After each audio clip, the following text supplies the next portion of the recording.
ምዕራፍ 4 ለሕዝቡም ሲናገሩ የካህናት አለቆችና የመቅደስ አዛዥ ሰዱቃውያንም ሕዝቡን ስላስተማሩና በኢየሱስ የሙታንን ትንሣኤ ስለሰበኩ ተቸግረው ወደ እነርሱ ቀረቡ። እጃቸውንም ጭነውባቸው አሁን መሽቶ ነበርና እስከ ማግስቱ ድረስ በወህኒ አኖሯቸው። ነገር ግን ቃሉን ከሰሙት ብዙዎች አመኑ። የወንዶችም ቁጥር 5,000 ያህል ሆነ። በነገውም አለቆቻቸውና ሽማግሌዎች፣ ጻፎችም፣ ሊቀ ካህናቱ ሐናም፣ ቀያፋም፣ ዮሐንስም፣ እስክንድሮስም የሊቀ ካህናቱም ዘመዶች የነበሩት ሁሉ በኢየሩሳሌም ተሰበሰቡ። እነርሱንም በመካከል አቁመው በምን ኃይል ወይስ በማን ስም እናንተ ይህን አደረጋችሁ ብለው ጠየቋቸው።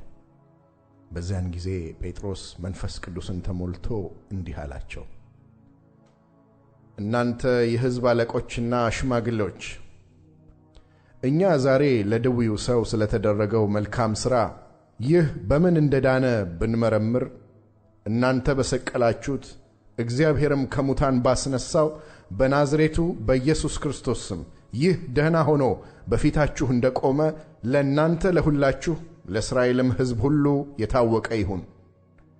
እናንተ ግንበኞች የናቃችሁት የማዕዘን ራስ የሆነው ይህ ድንጋይ ነው። መዳንም በሌላ በማንም የለም። እንድንበት ዘንድ የሚገባን ለሰዎች የተሰጠ ስም ከሰማይ በታች ሌላ የለምና። ጴጥሮስና ዮሐንስም በግልጽ እንደተናገሩ ባዩ ጊዜ መጽሐፍን የማያውቁና ያልተማሩ ሰዎች እንደሆኑ አስተውለው አደነቁ።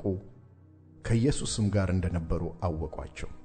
የተፈወሰውንም ሰው ከእነርሱ ጋር ቆሞ ሲያዩ የሚመልሱትን አጡ። ከሸንጎም ወደ ውጭ ይወጡ ዘንድ አዘው በእነዚህ ሰዎች ምን እንሥራ? የታወቀ ምልክት በእነርሱ እጅ እንደተደረገ በኢየሩሳሌም ለሚኖሩ ሁሉ ተገልጧልና እንሸሽገውም ዘንድ አንችልም። ነገር ግን በሕዝቡ ዘንድ አብዝቶ እንዳይስፋፋ ከእንግዲህ ወዲህ ለማንም ሰው በዚህ ስም እንዳይናገሩ የዛትን እንዘዛቸው ብለው እርስ በርሳቸው ተማከሩ። ጠርተውም በኢየሱስ ስም ፈጽመው እንዳይናገሩና እንዳያስተምሩ አዘዟቸው። ጴጥሮስና ዮሐንስ ግን መልሰው እግዚአብሔርን ከመስማት ይልቅ እናንተን እንሰማ ዘንድ በእግዚአብሔር ፊት የሚገባ እንደሆነ ቁረጡ። እኛስ ያየነውንና የሰማነውን ከመናገር ዝም ማለት አንችልም አሏቸው። እነርሱም እንደምን እንደሚቀጡ ምክንያት ስላላገኙባቸው እንደገና ዝተው ከሕዝቡ የተነሣ ፈቷቸው። ሰዎች ሁሉ ስለሆነው ነገር እግዚአብሔርን ያከብሩ ነበርና። ይህ የመፈወስ ምልክት የተደረገለት ሰው ከ40 ዓመት ይበልጠው ነበርና። ተፈተውም ወደ ወገኖቻቸው መጡና የካህናት አለቆችና ሽማግሌዎች ያሏቸውን ሁሉ ነገሯቸው።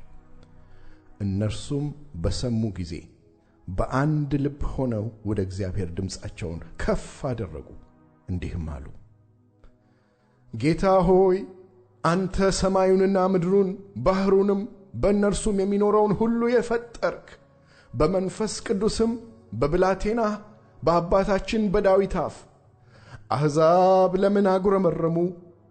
ሕዝቡስ ከንቱን ነገር ለምን አሰቡ? የምድር ነገሥታት ተነሱ፣ አለቆችም በጌታና በተቀባው ላይ አብረው ተከማቹ ብለህ የተናገርክ አምላክ ነህ። በቀባኸው በቅዱሱ ብላቴናህ በኢየሱስ ላይ ሄሮድስና ጴንጤናዊው ጲላጦስ ከአሕዛብና ከእስራኤል ሕዝብ ጋር እጅህና ሐሳብህ እንዲሆን አስቀድመው የወሰኑትን ሁሉ ሊፈጽሙ በዚች ከተማ በእውነት ተሰበሰቡ። አሁንም ጌታ ሆይ ወደ ዛቻቸው ተመልከት። ለመፈወስም እጅህን ስትዘረጋ በቅዱስ ብላቴናህም በኢየሱስ ስም ምልክትና ድንቅ ሲደረግ ባሪያዎችህ በፍጹም ግልጽነት ቃልህን እንዲናገሩ ስጣቸው። ከጸለዩም በኋላ ተሰብስበው የነበሩበት ስፍራ ተናወጠ። በሁሉም መንፈስ ቅዱስ ሞላባቸው፣ የእግዚአብሔርንም ቃል በግልጥ ተናገሩ። ያመኑትም ሕዝብ አንድ ልብ አንዲትም ነፍስ ነበሯቸው።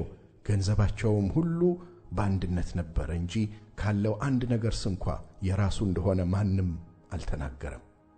ሐዋርያትም የጌታን የኢየሱስ ክርስቶስን ትንሣኤ በታላቅ ኃይል ይመሰክሩ ነበር። በሁሉም ላይ ታላቅ ጸጋ ነበረባቸው።